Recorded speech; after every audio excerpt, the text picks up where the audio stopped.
नमस्कार दोस्तों, target with PS Parihar channel में आपका स्वागत है। आइए शुरू करते हैं और देख लेते हैं कि आज के समाचार पत्रों में विद्यार्थी जीवन से संबंधित कौन कौन सी सूचनाएं हैं। तो वीडियो को जल्दी से लाइक कर दें, शेयर कर दें। जिन छात्रों ने चैनल को अभी भी सब्सक्राइब न किया हो तो जल्दी से सब्सक्राइब कर लें ताकि आप लोगों को भी इसी प्रकार की ऑथेंटिक अपडेट से सबसे पहले मिलती रहे। चलिए शुरू करें। आगे बढ़ने से पहले एक सूचना है उन विद्यार्थियों के लिए जो विद्यार्थी ऐसी परीक्षा की तैयारी कर रहे हैं जिसमें क्वांटिटेटिव एप्टीट्यूड पूछा जाता है और ज्यादातर भर्तियों में क्वांटिटेटिव एप्टीट्यूड आता भी है। और यहाँ पर एक बेस्ट बुक है जिससे आप लोग यहाँ पर ये देख सकते हैं। और ये नीचे लिखा हुआ है एस चांद पब्लिकेशन और इसके लेखक हैं डॉक्टर आर एस अग्रवाल। सभी लोग जानते भी होंगे। ये नीचे देखिए, नीचे लिखा हुआ है। बहुत सारी चीजें इसमें कवर की गई हैं और सबसे बड़ी बात ये है कि इसमें लिखा हुआ है कि for competitive examination fully solved and updated as per new examination pattern. और ये आपके सभी भर्तियों में काम आएगी। जैसे यहाँ पर लिखा हुआ है आपके ये SSC, CGL, CPO, CHSL, MTS, IBPS, bank, railway की जो परीक्षा चल रही है, MBA, UPSC, CU, ET entrance exam में जो आता है, और इसके बाद में अन्य कॉमन रिक्रूटमेंट टेस्ट जैसे यूपीएससी वगैरह के जो एग्जाम्स है उसमें भी ये जो पुस्तक है वो आपके काम आएगी। और यहाँ पर इस पुस्तक में आप लोगों को 40 से ज्यादा वीडियोस भी मिलेंगे प्रत्येक चैप्टर के, जिससे आप लोग आसानी से ट्रिक वगैरह समझ सकेंगे। 200 सॉल्व एग्जाम्पल, 2000 से ज्यादा सॉल्व एग्जाम्पल है इसमें और 10,000 से ज्यादा प्रैक्टिस क्वेश्चन भी आपको इसी पुस्तक में मिल जाएंगे। एस चांद पब्लिकेशन की ये जो बेस्ट बुक है और जो इसके लेखक है डॉक्टर आर एस अग्रवाल, ये जो बेस्ट बुक आपको सभी कॉपी किताबों की दुकानों में मिल जाएगी। और अगर आप लोग ऑनलाइन मंगवाना चाहते हैं तो उसकी लिंक मैंने डिस्क्रिप्शन बॉक्स और कमेंट बॉक्स दोनों जगह उपलब्ध करा दी है। आइए हम लोग देखते हैं इस पुस्तक में अंदर किस तरीके से चीजें दी गई हैं। ये यहाँ पर बताया गया है कि इस पुस्तक में क्या क्या, जैसे यहाँ पर लिखा है कि a more enriched section on data interpretation में ज्यादा ध्यान दिया गया है। साथ में यहाँ पर लिखा questions from latest year examination paper, जो अभी हाल ही में जो भी एग्जाम हुए मेमोरी बेसिस पर आधारित जो भी क्वेश्चन है वो इसमें सॉल्व किए गए हैं। और यहाँ पर ये पूरा सिलेबस बताया गया पूरी पुस्तक में। सिंप्लीफिकेशन, प्रॉब्लम एज और परसेंटेज के क्वेश्चन है, प्रॉफिट एंड लॉस के जो क्वेश्चन है, रेशियो के जो क्वेश्चन है, ये सारे सारे इसमें दिए गए हैं। क्लॉक के जो क्वेश्चन आते हैं, कैलेंडर के जो क्वेश्चन आते हैं, प्रोबेबिलिटी के जो क्वेश्चन आते हैं, ट्रू डिस्काउंट के जो क्वेश्चन आते हैं, बैंकर्स डिस्काउंट के जो क्वेश्चन आते हैं, हाइट एंड डिस्टेंस के जो क्वेश्चन होते हैं, सारे किस पेज में दिए गए हैं। जो उदाहरण और प्रैक्टिस है वो सब। और ये क्यूआर कोड है जिन्हें आप लोग यहाँ पर देख रहे हैं। क्यूआर कोड से आप लोग वीडियोस देख सकेंगे सीधे ऑनलाइन और ये चैप्टर्स के नाम लिखे हुए हैं। तो कुल मिलाकर के काफी दिमाग लगाया गया इस पुस्तक को बनाने में, तो इसे आप लोग देख सकते हैं। लिंक डिस्क्रिप्शन में तो है ही है, कमेंट बॉक्स में भी लिंक मैंने उपलब्ध करा दी है। ये देखिए काफी मोटी किताब है, ये देखिए आपके लिए पर्याप्त है। ये हैं आरओ एआरओ एग्जाम की लोक सेवा आयोग की। कल प्रयागराज में विद्यार्थी फिर से एकजुट हुए। ये वही विद्यार्थी हैं जिन विद्यार्थियों ने प्रयागराज में एक बड़ा धरना प्रदर्शन किया था उत्तर प्रदेश लोक सेवा आयोग के खिलाफ। चूंकि लोक सेवा आयोग की मंशा थी कि पीसीएस की परीक्षा और आरओ एआरओ की जो परीक्षा है वो कई शिफ्ट में होगी, मल्टीपल शिफ्टों में होगी। इसका विद्यार्थियों ने विरोध किया। फाइनली जो विद्यार्थियों की बात है वो मान ली गई और जो परीक्षा है वो एक दिन में 1 शिफ्ट में ही हो रही है। तो यहाँ पर सुनिए विद्यार्थी क्या कह रहे हैं। लोग आंदोलन किए थे, क्या हुआ कि जब फरवरी में समीक्षा पेपर हुआ तो आउट हो गया। तो पहले हम लोग निरस्त के लिए फरवरी में आंदोलन किए, तो आंदोलन किए तब जाके कैसे सरकार मानी तो निरस्त हुआ आयोग के द्वारा। और फिर हम लोग 11 नवंबर को ये नॉर्मलाइजेशन और डबल शिफ्ट पीसीएस और समीक्षा दोनों के लिए कर दिए थे। तो हम लोगों ने 11 नवंबर से 14 नवंबर तक आंदोलन किए, जिसमें हमको उठाया गया एसओजी के द्वारा, वहीं आंदोलन क्षेत्र से जेल भेजा गया। लेकिन हम लोग को उस समय पीसीएस की मान्यता दे दी गई थी कि 1 दिवसीय होगा, लेकिन समीक्षा के लिए कमेटी बनाई गई थी। कल रिजल्ट आया है कि समीक्षा भी 1 दिवसीय होगा। इसी के हम लोग जश्न मना रहे हैं, खुशी मना रहे हैं। यहाँ चंद्रशेखर आज़ाद जी हम लोगों के आदर्श हैं। यहाँ हम लोग आए हैं, यहाँ माल्यार्पण किए हैं चंद्रशेखर आज़ाद जी की मूर्ति पे और हम लोग वही जश्न आज होली खेल रहे हैं। विद्यार्थी अगर अपनी मांग इस तरीके से नहीं रखते तो निश्चित तौर पर ये परीक्षा कई शिफ्टों में होती। ये एक छात्र आंदोलन की बहुत बड़ी जीत है जो आयोग की तानाशाही मनमानेपन के खिलाफ विद्यार्थियों ने जो धरना प्रदर्शन किया था। क्योंकि नॉर्मलाइजेशन का जो दंश है वो बहुत खराब होता है। और पेपर में दिया है आज के आरओ एआरओ को लेकर के कुछ लिखा है। आरओ एआरओ 2023 प्री बदले पैटर्न पर होगा। क्योंकि जो सुबह शाम पेपर होता था, एक शिफ्ट में हिंदी और एक शिफ्ट में जीएस, 140 और 60, अब वो एक कर दिया गया है। लिखा समीक्षा अधिकारी, सहायक समीक्षा अधिकारी 2023 की प्रारंभिक परीक्षा एक दिन और एक पाली में कराने के उत्तर प्रदेश लोक सेवा आयोग के निर्णय के बाद प्रतियोगी छात्रों ने राहत की सांस ली है। आयोग ने 11 फरवरी 2024 को प्रारंभिक परीक्षा का पेपर लीक होने के बाद 30 सितंबर को प्रारंभिक परीक्षा के पैटर्न में बदलाव कर दिया और 11 नवंबर 2024 से आंदोलन शुरू हुआ। तो अब तक छात्र असमंजस की स्थिति में थे।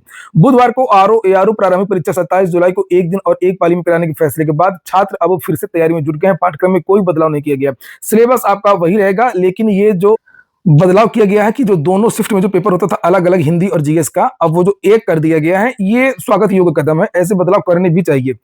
चूंकि विद्यार्थियों को बहुत ज्यादा समय दोपहर का बर्बाद होता था, बैठे रहते थे 2 घंटे परीक्षा केंद्र के बाहर, और हिंदी के पेपर में बहुत ज्यादा समय लगता नहीं है, और उधर से जीएस और वो हिंदी वो मैनेज हो जाएगा अगर उसमें समय लगेगा तो। लिखा है यहाँ पर, उत्तर प्रदेश लोक सेवा आयोग ने समीक्षा अधिकारी, सहायक समीक्षा अधिकारी प्रारंभिक परीक्षा 2023 एक दिन और एक सत्र में कराने का निर्णय लिया है। पहले यह परीक्षा एक दिन के 2 सत्रों में होती थी। एक सत्र में परीक्षा कराने पर पाठ्यक्रम में तो कोई बदलाव नहीं होगा, लेकिन अभ्यर्थियों के लिए तैयारी कठिन होगी। पहले 2 सत्रों की परीक्षा के दौरान अभ्यर्थियों को दूसरे सत्र की परीक्षा के पाठ्यक्रम के रिवीजन का कहाँ रिवीजन सब पहले हो जाता है, और लेकिन अब दोनों सत्रों के प्रश्न पत्रों की परीक्षा एक साथ होगी। आयोग की ओर से परीक्षा योजना में परिवर्तन करते हुए पहले ही स्पष्ट किया जा चुका है कि नई व्यवस्था में प्रारंभिक परीक्षा में अब केवल एक ही प्रश्न पत्र होगा। परीक्षा 3 घंटे की होगी और एक ही पेपर में समान अध्ययन एवं समान हिंदी के प्रश्न भी शामिल होंगे। एक पेपर में फायदा और भी है, दो में से किसी एक पेपर के लीक होने की संभावना भी रहती थी। हिंदी वाला तो अक्सर निकल ही जाया करता था, तो चूंकि पेपर पहले पहुंच जाता है, परीक्षा केंद्र से ही लोग वायरल कर देते थे। जैसे वहां पर रखा मैनेजमेंट स्टाफ वगैरह में पेपर रखा है, वहीं पे धीरे से ऐसे ऐसे विद्यालयों में सेंटर जाते थे जहां पर कोई प्राइवेट विद्यालय या दूर दराज का सेंटर है, वहां का जो कोई कक्ष निरीक्षक वगैरह है, कोई कर्मचारी है, लीक कर देता था हिंदी वाला पेपर ज्यादा, क्योंकि मॉर्निंग शिफ्ट में तो मामला टाइट रहता है। यहाँ पर लिखा, प्रश्न पत्रों की सुरक्षा व निगरानी होगी आसान। आरओ के 411 पदों पर भर्ती के लिए रिकॉर्ड 10,76,004 अभ्यर्थियों ने आवेदन किए हैं। इन सभी की एक ही पाली में परीक्षा कराने से अब प्रश्न पत्रों की सुरक्षा भी आसान होगी। वही बात मैं भी कह रहा था।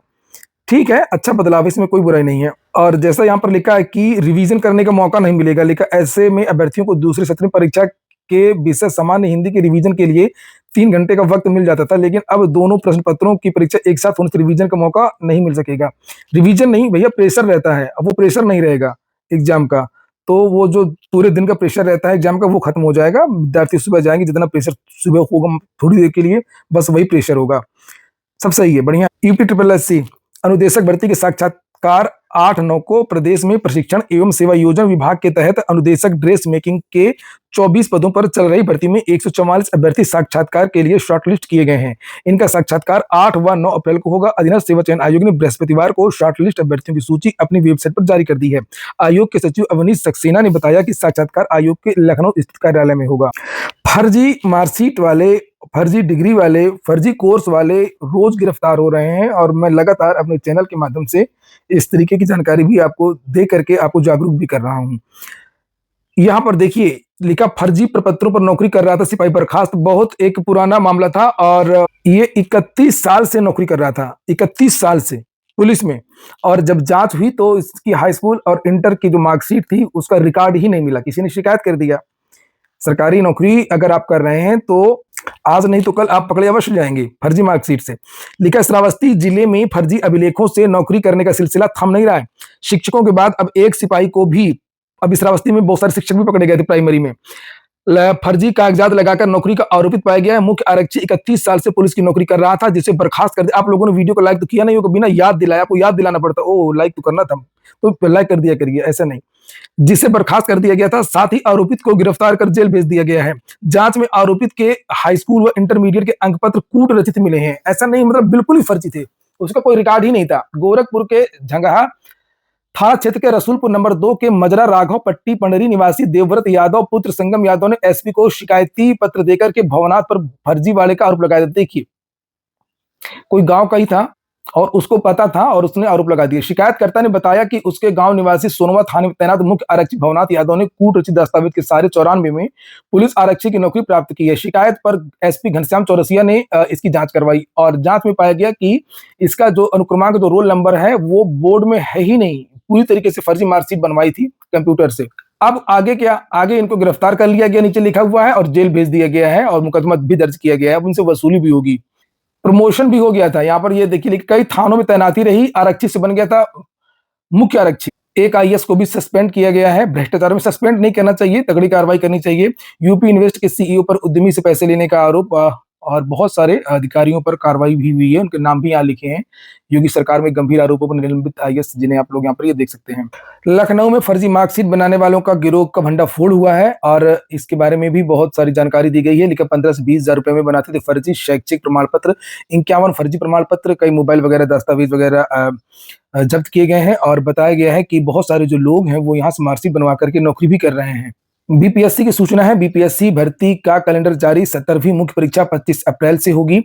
असिस्टेंट इंजीनियरिंग के लिए पीटी 21 से 23 जून को होगी और मैंने इसको लेकर कल वीडियो भी बनाया था। काफ़ी सारी जो नई भर्तियाँ भी हैं, नई तारीखें आपको उसमें देखने को मिलेंगी और वो जो परीक्षा कैलेंडर है वो मैंने अपने टेलीग्राम चैनल पर डाल दिया है, आप लोग जाकर के उसे देख सकते हैं। बिहार से बहुत सारी भर्तियों के बारे में सूचनाएँ हैं आज के समाचार पत्रों में भी और वहाँ से भर्तियाँ आ भी रही हैं। लेकर 285 पदों पर assistant urban welfare and registration officer के लिए होगी बहाली। असिस्टेंट इंजीनियरिंग की जो पीटी का 21 से 23 जून को होनी है, उसमें पद होंगे, यहाँ पर लिखा हुआ है कि 568 और सहायक राजस्व एवं लेखा अधिकारी के पद हैं 285। बिहार में एक और वैकेंसी है, उसके बारे में जानकारी दी गई है, लेकिन बिहार में 1240 पदों पर भर्ती आ गई है, इसके लिए आवेदन चल रहे हैं और इसमें एक्स-रे टेक्नीशियन आदि के पद हैं। जिन विद्यार्थियों के पास योग्यता हो, वो विद्यार्थी आवेदन कर सकते हैं। वेबसाइट है btscbihar.gov.in। बिहार से स्वास्थ्य विभाग में 38,733 पदों पर स्थायी भर्ती होगी। लिखा है स्वास्थ्य विभाग में 38,733 पदों पर नियमित नियुक्तियां होंगी। इसके अलावा 7 नए मेडिकल कॉलेज खोले जाएंगे और ग्रामीण स्तर पर 1500 नए अस्पतालों के भवन बनेंगे।